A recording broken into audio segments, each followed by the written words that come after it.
peperangan Bani Quraizah, ya, peperangan Bani Quraizah, yang mana peperangan ini berlaku kiranya tak jauh selepas daripada peperangan, atau tak jauh pula, tak lama tak lama selepas peperangan Khandaq, ya. Selesai peperangan Khandaq tu tadi, maka Rasulullah sallallahu alaihi wasallam kembali ke Madinatul Munawwarah, tetapi tidak sempat baginda sallallahu alaihi wasallam berlama di Madinatul Munawwarah. Datanglah wahyu melalui Jibril alaihissalam yang memerintahkan pengepungan, ya, pengepungan yang berlaku ke atas Bani Quraizah tadi. Assalamualaikum warahmatullahi wabarakatuh. A'udzubillahi minasyaitonirrajim. Bismillahirrahmanirrahim.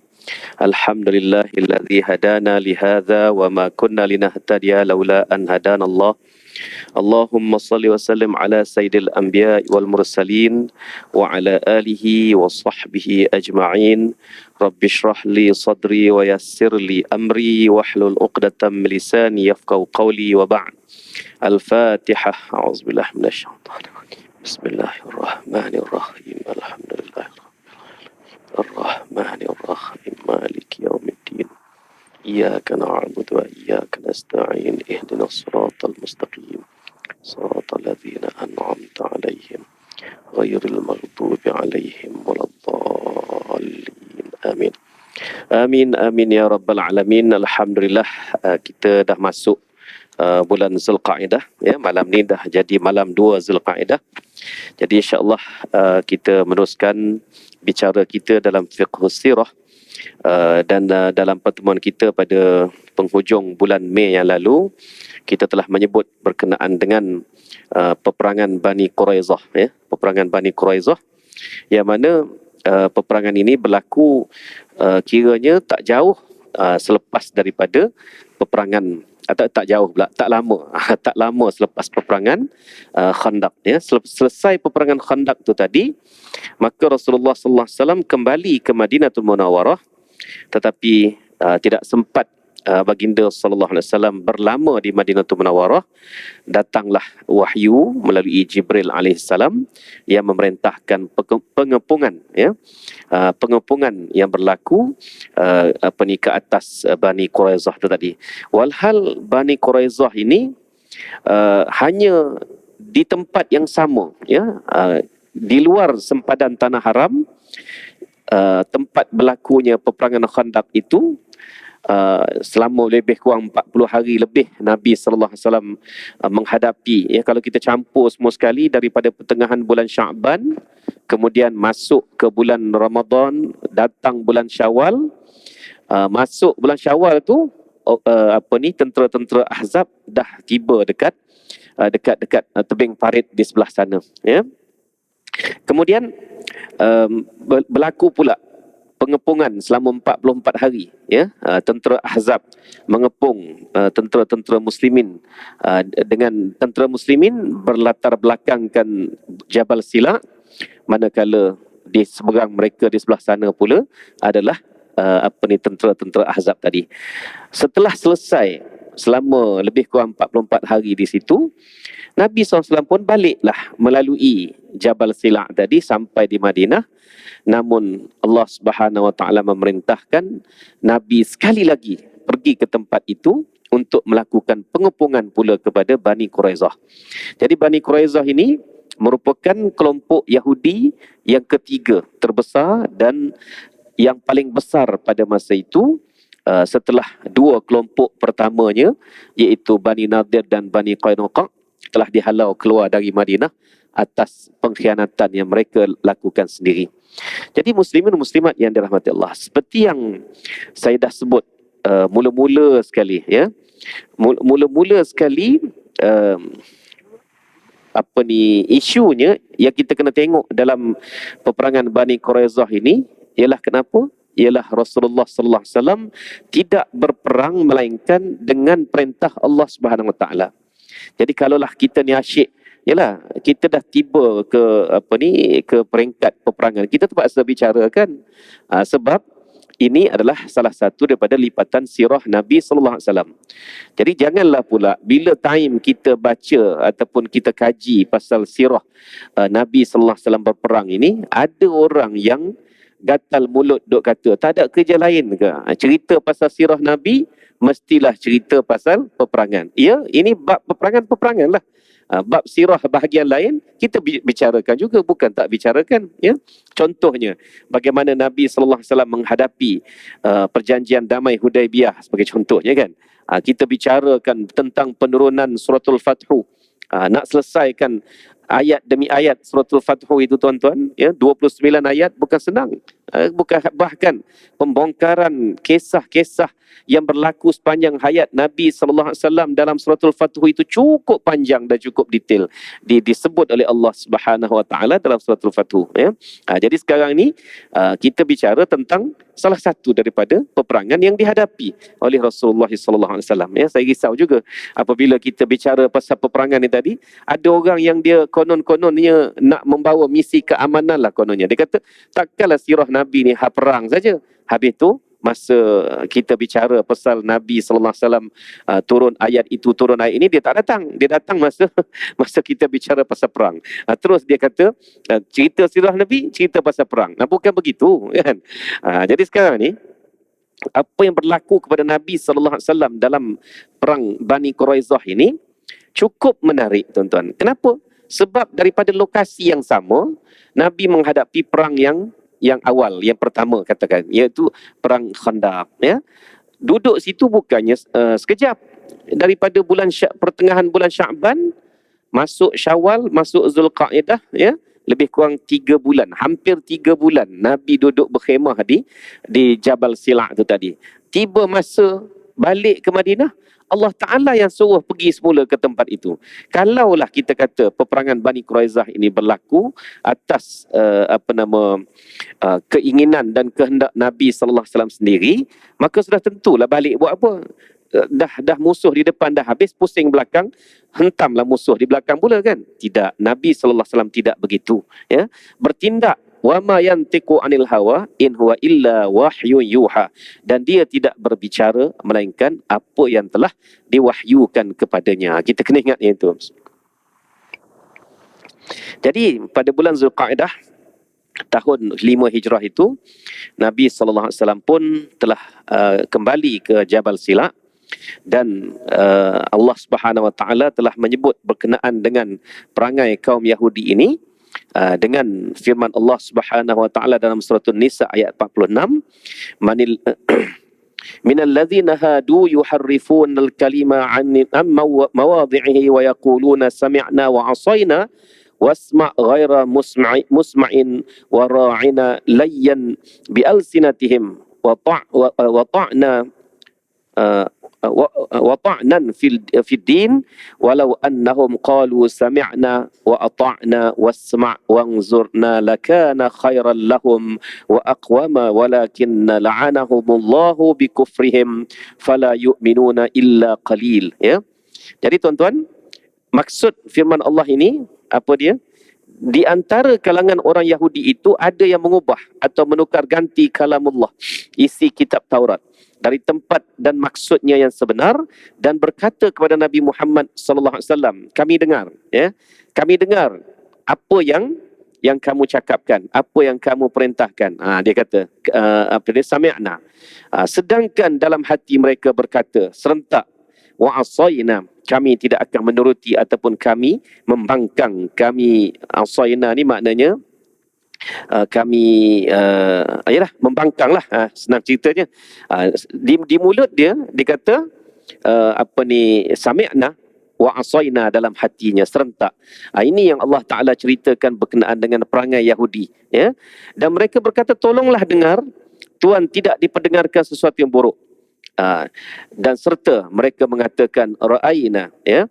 Tujuan kata-kata mereka tersebut hanya untuk memutarbelitkan perkataan mereka dan mencela agama Islam. Dan kalaulah mereka berkata kami dengar dan kami taat, dan dengarlah serta berilah perhatian kepada kami.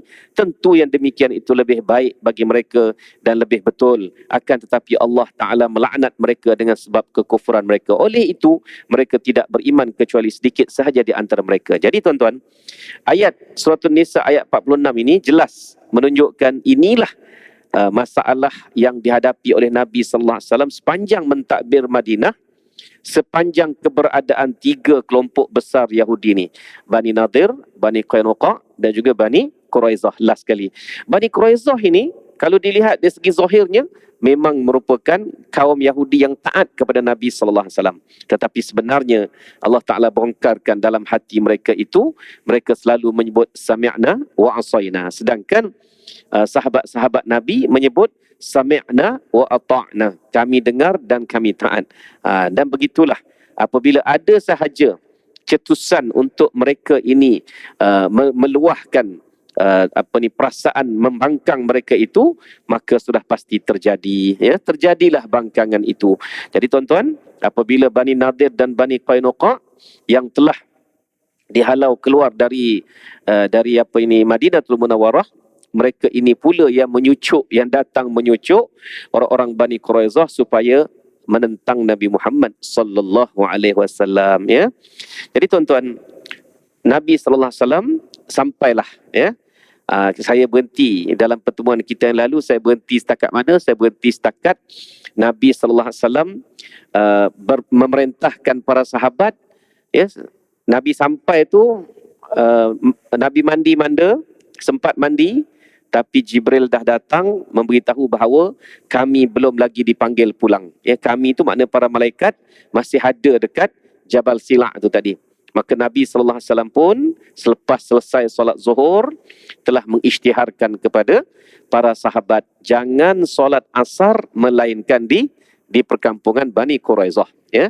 Jadi ada 2 golongan sahabat. Golongan pertama, mereka jalan, ya, sehinggalah walaupun asar dah masuk, sampai di perkampungan Bani Quraizah baru mereka sembahyang. Maknanya mereka sembahyang asar lewat, tuan-tuan, kan. Sebab mengikut perintah Nabi Muhammad sallallahu alaihi wasallam tu tadi. Ada segolongan lagi, mereka mentafsirkan apa maksud Nabi sallallahu alaihi wasallam jangan solat asar melainkan di perkampungan Bani Quraizah tadi. Maksudnya Nabi suruh kita bersegera, suruh berjalan cepat. Tapi kalau dah asar masuk, maka afdalnya sembahyanglah dulu, sembahyang di awal waktu. Mereka pun berhentilah sembahyang. Lepas tu sudah sembahyang, mereka pun terus berjalan menuju ke Bani Quraizah tadi. Jadi yang meneruskan perjalanan tanpa berhenti sembahyang asar, sudah tentu mereka ini sampainya lebih awal sedikit daripada yang berhenti sembahyang, kan. Manakala yang berhenti tapi mereka ni sembahyang asar lewat. Yang ini pula sembahyang asar awal, tapi sampai di perkampungan Bani Quraizah agak lewat berbanding dengan kumpulan pertama tadi. Jadi apabila Rasulullah sallallahu alaihi wasallam sampai, sahabat-sahabat ni merujuk kepada Rasulullah sallallahu alaihi wasallam, bagaimana maksud Nabi yang sebenar, bagaimana maksud Nabi yang sebenar? Adakah kumpulan pertama yang sembahyang asar lewat tapi sampai di perkampungan Bani Quraizah lebih awal itu betul, ataupun yang sembahyang asar awal, ya, di pertengahan jalan tetapi sampai di perkampungan Bani Quraizah itu agak lewat? Mana satu yang betul? Apa jawapan Nabi? Nabi diam, tuan-tuan. Diam Nabi itu bermaksud apa? As-sukut alamatur ridha. Diam Nabi bermaksud setuju. Setuju apa? Setuju dengan kedua-dua pihak. Jadi tuan-tuan, ini masa Nabi masih hidup lagi, sudah ada 2 golongan. Golongan umat dia tadi. Golongan yang mentafsir dan golongan yang ambil hadis ataupun kata-kata Nabi tadi sebiji-sebiji tanpa komen, tanpa tafsir apa lagi, kan. Jadi kedua-duanya Nabi terima, tuan-tuan. Kedua-duanya Nabi terima. Asalkan asasnya tu langsung tidak menyalahi, ya. Jadi kita pada hari ini pun sebenarnya menghadapi benda yang sama, kan. Menghadapi benda yang sama, menghadapi golongan yang menerima hadis itu begitu seketulnya, dan ada juga yang menterjemahkan, mensyarahkan, mentafsirkan hadis itu tadi. Kedua-duanya selagi berada dalam lingkungan konteks yang sama, tidak salah sebenarnya, tidak salah. Yang salahnya apa? Yang salahnya kita ni asyik salah menyalah. Itu dia yang salah, kan? Kita selalu mencari siapa salah, kan? Kenapa tak boleh kita nak meletakkan siapa betul? Lain tu, kan? Siapa betul maknanya siapa yang lebih tepat dalam mengamalkan hadis-hadis tertentu ni tadi. Jadi sebab itulah kita ni pengajaran pertama lah daripada peperangan Bani Quraizah ini ialah jangan bertelagah, ya. Jangan bertelagah, bahkan muzakarah itu lebih utama. Muzakarah, berbincang, ya, itu yang lebih utama. Baik, sampailah di perkampungan Bani Quraizah ini, tuan-tuan, maka bermulalah kepungan terhadap Bani Quraizah.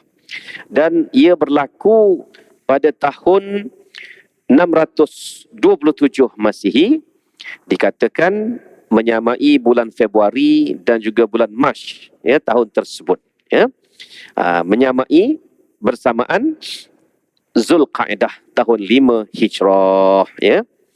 Jadi tentera muslimin yang ada yang pergi mengepung Bani Quraizah ini 3,000 orang, manakala Bani Quraizah pula mengikut sirah At-Tabari, Imam At-Tabari yang juga merupakan ahli tafsir, ya, dan juga sirah Ibnu Hisham, sekurang-kurangnya ada lebih kurang hampir 1,000 orang lelaki yang menjadi tentera daripada kalangan Bani Quraizah ini tadi.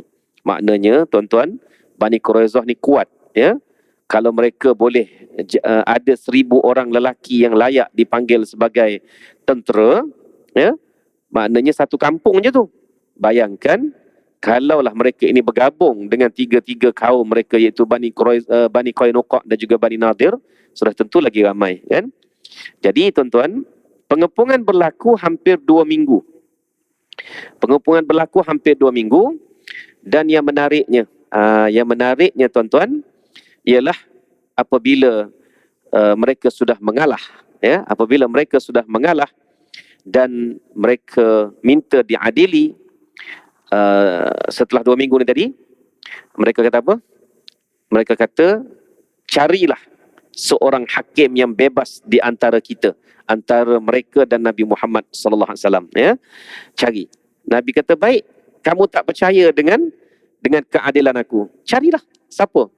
Lalu mereka pun mencari-cari, meletakkan nama Sa'ad bin Mu'az radhiyallahu anhu, ketua orang-orang Ansar, untuk menjadi hakim bagi mereka, ya. Mereka tak percaya kepada Nabi Muhammad sallallahu alaihi wasallam. Maka katanya Nabi Muhammad sallallahu alaihi wasallam, baik, kalau itulah yang kamu mahu, maka kami pun terimalah ketentuan kamu. Apa terjadi pada Sa'ad bin Mu'az ini, ya? Sa'ad bin Mu'az ini, tuan-tuan, dia telah tercedera. Dia telah tercedera dalam peperangan Khandaq yang lalu. Dalam peperangan Khandaq itu dia tercedera, salah satu anak panah telah melalui dia punya ni kawasan kawasan leher dia ni tadi, yang mana kalau kena salah satu je urat darah kita dekat leher ni, ya, maka tuan-tuan, innalillah lah, kan. Maka mana darah akan keluar tanpa kita kata apa, terkawal lagi lah, mana matilah, ya. Namun Sa'ad bin Mu'az ini yang berasa kecewa dengan orang-orang Yahudi yang asalnya mereka mempunyai perjanjian keamanan, ya.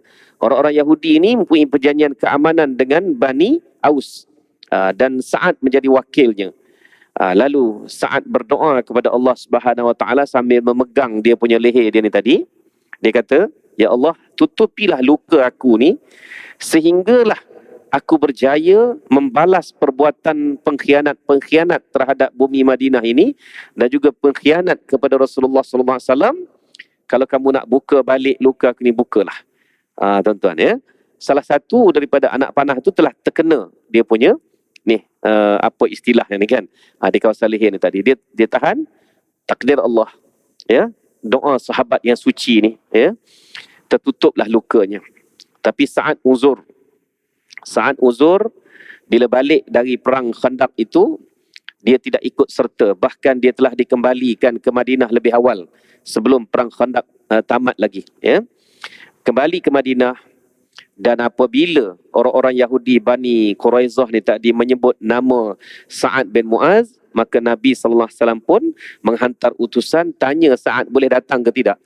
Siapa yang akan menolak pertanyaan Rasulullah SAW, ya? Walaupun Rasulullah tak perintahkan, tapi kalau dah tanya tu mesti akan menyahut. Lalu Sa'ad pun bangkit, bingkas, ya, untuk pergi ke perkampungan Bani Quraizah tadi, ya, taatnya Sa'ad bin Mu'az ini. Lalu diusunglah Sa'ad bin Mu'az sepanjang 7 kilometer pada zaman itu dengan turun naik bukit, sampailah di perkampungan Bani Quraizah, ya. Pada masa itu, orang-orang Bani Quraizah sudah menyerah diri kepada Rasulullah SAW. Dah tak boleh nak buat apa dah. Makanan mereka pun dah habis. Ya, selama ni mereka duk membiayai membiayai tentera-tentera Ahzab.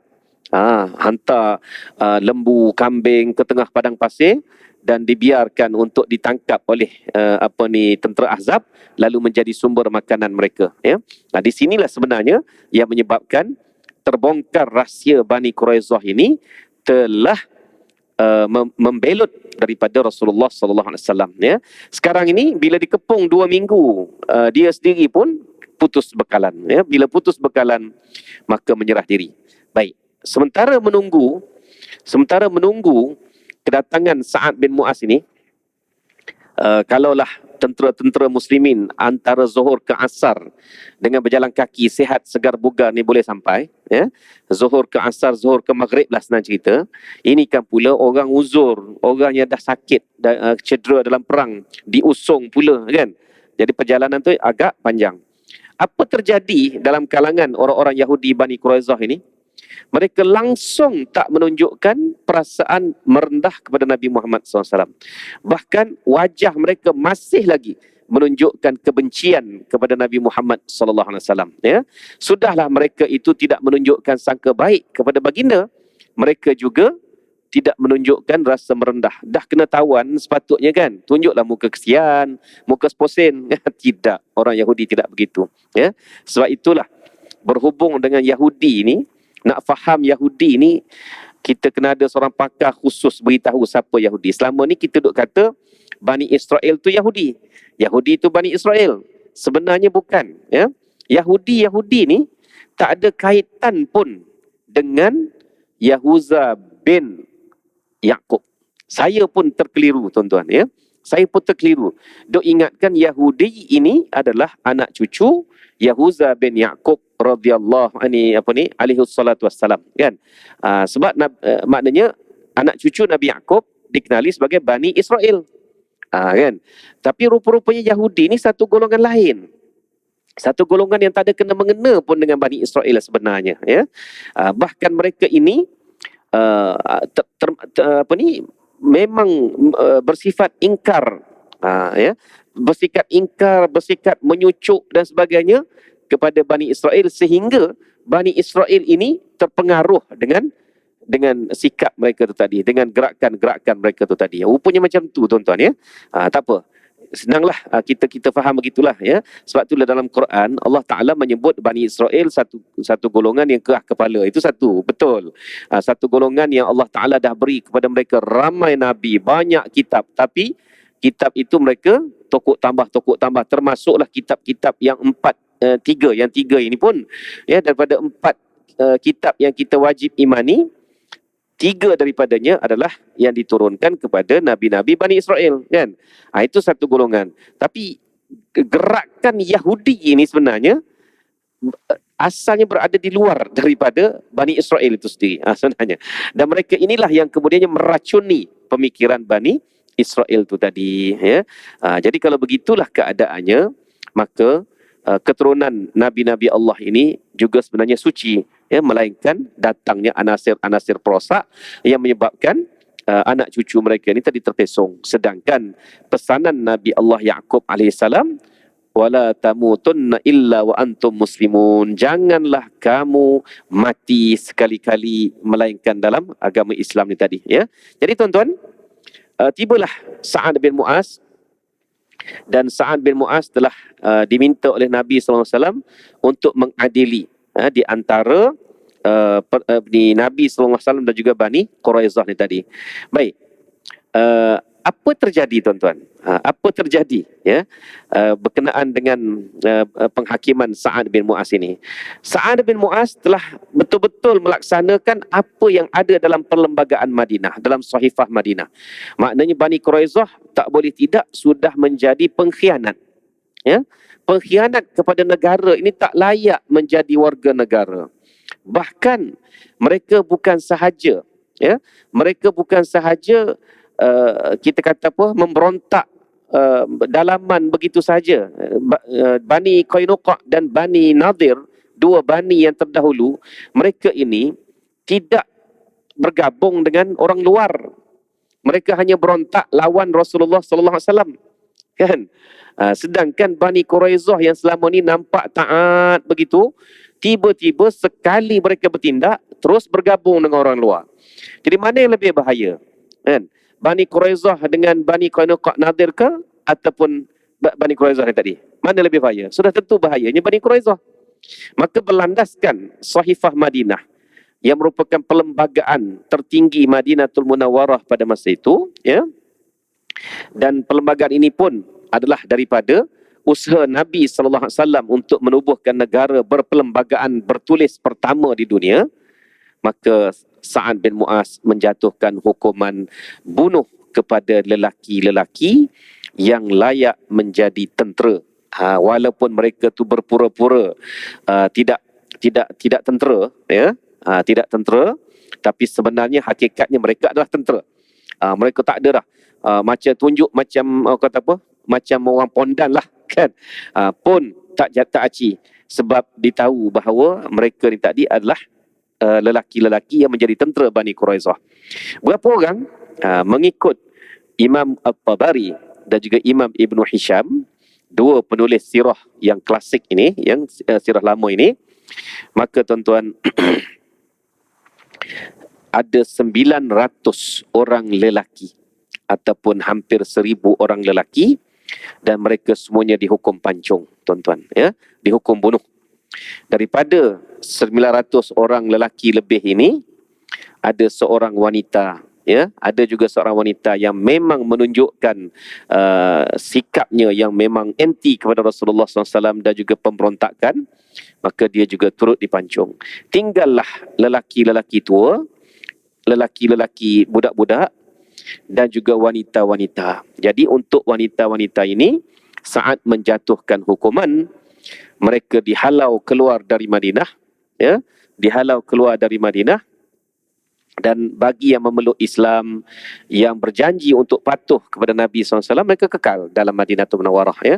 Perkampungan Bani Quraizah ini saya sempat sampai, ya, luas, agak luas, dan puing-puing kota mereka itu masih ada sampai hari ini, tak terjaga, ya. Telaga-telaga usang lama pun ada tak terjaga. Memang dalam kawasan Tanah Haram Madinatul Munawwarah, tak jauh daripada Jabal Silak ataupun Khandaq tu tadi, ya.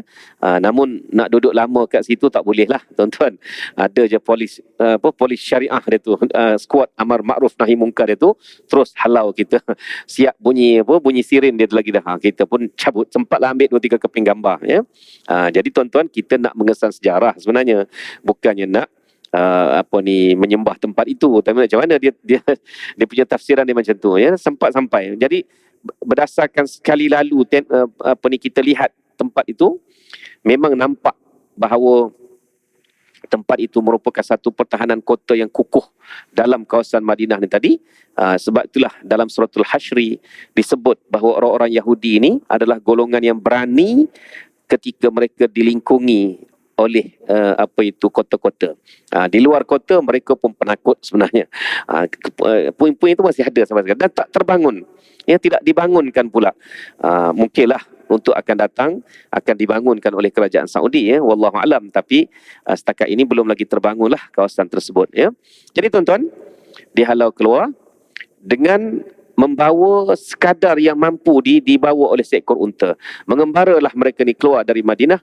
Dan yang menariknya, tuan-tuan, apabila dijatuhkan hukuman itu oleh Sa'ad bin Mu'az, hakim yang mereka pilih sendiri, ya, mereka mula menyumpah-nyumpah Sa'ad bin Mu'az. tak sangka bahawa selama ni kita kawan, kita member kan, tiba-tiba menjatuhkan hukuman begini dan sebagainya. Baik, kita dengar apa komen ahli-ahli sirah ya.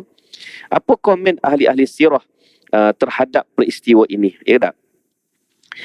Ahli sirah boleh dikatakan semua yang saya baca, mereka menyimpulkan begini. Orang-orang Yahudi Bani Quraizah ni tadi, mereka langsung tidak menunjukkan perasaan respect, perasaan takut ke apa kepada Nabi Muhammad SAW. Bahkan mereka menganggap bahawa kami dengan kamu ini berlawanan. Takkan kamu pula nak jadi hakim? Sedangkan Nabi SAW ini, kalau berdasarkan ayat laqad ja'akum rasulun min anfusikum azizun alaihi ma'anittum harisun alaikum bil mu'minina raufur rahim, cukup pengasih dan cukup penyayang kepada umat dia. Dan Nabi SAW akan mengampunkan kesalahan mereka. Tetapi sayangnya mereka ni tak ada sangka baik kepada Nabi Muhammad SAW. Bahkan sepanjang duk tunggu Sa'ad bin Mu'az itu, air muka mereka ni menunjukkan rasa benci, rasa jelek, rasa hina kepada Rasulullah SAW. Itulah akibatnya. Jadi hukuman yang dilalui oleh mereka itu nampak zahir saja dijatuhkan oleh Sa'ad bin Mu'az, ya. Tapi hakikatnya Allah dah tentu dah bahawa Yahudi ni memang tak layak dikasihankan sebenarnya dengan sikap mereka yang begitu anti kepada Islam, ya. Bahkan anti kepada Nabi Muhammad SAW. Jadi Sa'ad bin Mu'az itu didatangkan. Dan kalau kita tengok kepada plot tadi kan, hukuman nak dijatuhkan, mereka tak nak dengan Nabi SAW. Ambil orang lain yang tak ada dekat situ pula, bawa datang lagi dan sebagainya, hukuman tetap sama. Adakah Sa'ad berpakat dengan Nabi SAW? Tak ada hujah mengatakan Sa'ad berpakat dengan Nabi, melainkan Sa'ad menjatuhkan hukuman berlandaskan perlembagaan negara itu sendiri. Langsung tak ada kesalahan sebenarnya, ya, atas Sa'ad itu. Dan begitulah akhirnya 900 orang lelaki ini tadi dipancung dan keluarga mereka dihalau keluar. Dan salah seorang, yang menariknya tuan-tuan, ya, salah seorang daripada lelaki yang ditangkap itu adalah Huyai bin Akhtab. Huyai bin Akhtab inilah yang menjadi tukang cucuk kepada Bani Quraizah supaya menentang Nabi Muhammad SAW. Huyai bin Akhtab dari Bani Nadir, dah dihalau terlebih awal. Dialah yang menjadi dalang sebenarnya, ya. Dia menjadi dalang kepada penentangan Yahudi terhadap Nabi SAW seawal-awal hijrah ke Madinah lagi, ya. Ceritanya apabila Nabi berhijrah ke Madinah, Yahudi, Muslim, musyrik semua duk tunggu nak tengok Nabi Muhammad SAW ni, ya. Huyai bin Akhtab ini merupakan orang yang hafiz di dalam kitab Taurat dan Zabur. Senang cerita, saya bagi istilahnya hafiz. Faham sungguh-sungguh. Dia ada adik yang namanya Abu Yasir. Ya, Abu Yasir ini pun pembesar Yahudi Bani Nadir di Madinah. Bila dia tengok Nabi Muhammad SAW, ya, balik di rumah, dia berbincang dua beradik ni, Abu Yasir dengan Huyai ni tadi, ya.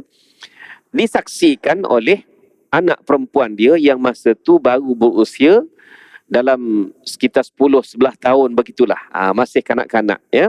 10-11 tahun. Namanya siapa? Sofiyah binti Huyai. Nanti Sofiyah ni akan jadi Ummul Mukminin, tuan-tuan, ya. Dan Sofiyah dikahwinkan secara paksa oleh ayahnya kepada seorang lelaki yang sudah tua. Namanya siapa? Namanya Ka'ab bin Ashraf. Ya, Ka'ab bin Ashraf ni, tuan-tuan, adalah tokoh Yahudi yang memang melancarkan konfrontasi terhadap Nabi SAW awal-awal lagi. Dan Nabi SAW nampak daripada cara berhadapan dengan Ka'ab bin Ashraf ini, Nabi tidak membenci semua Yahudi, tidak.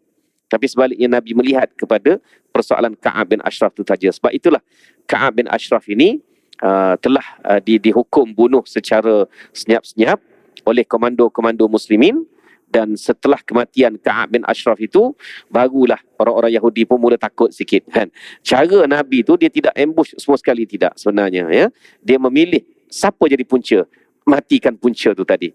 Jadi tuan-tuan, sebelum berlakunya peristiwa Ka'ab bin Ashraf itu, masa hari pertama Nabi hijrah ni tadi, Huyai pun balik berbincanglah dengan adik dia ni. Adik dia tanya, macam mana pada pandangan kamu? Sama tak lelaki tadi dengan kitab Taurat dan Zabur? Sama tak? Tuan-tuan. Maknanya dalam kitab Taurat dan Zabur dah cerita pasal Nabi Muhammad sallallahu alaihi wasallam detail. Huyai kata apa? Ya, memang sama. Exactly sama. Betul dah. Lelaki tu dah yang dilantik menjadi rasul terakhir. Seperti mana kata Taurat, seperti mana kata Zabur. Katanya Abu Yasir, habis tu kita nak macam mana bang? Apa sikap kita? Sikap Huyai bin Akhtab dia kata apa? Lawan. Kita tak akan terima. Lawan, tetap lawan. Itu dia. Tak akan terima. Peristiwa ni disaksikan oleh Sofiyah yang masih kanak-kanak pada masa itu. Ya. Peristiwa ni disaksikan oleh Sofiyah yang masih kanak-kanak.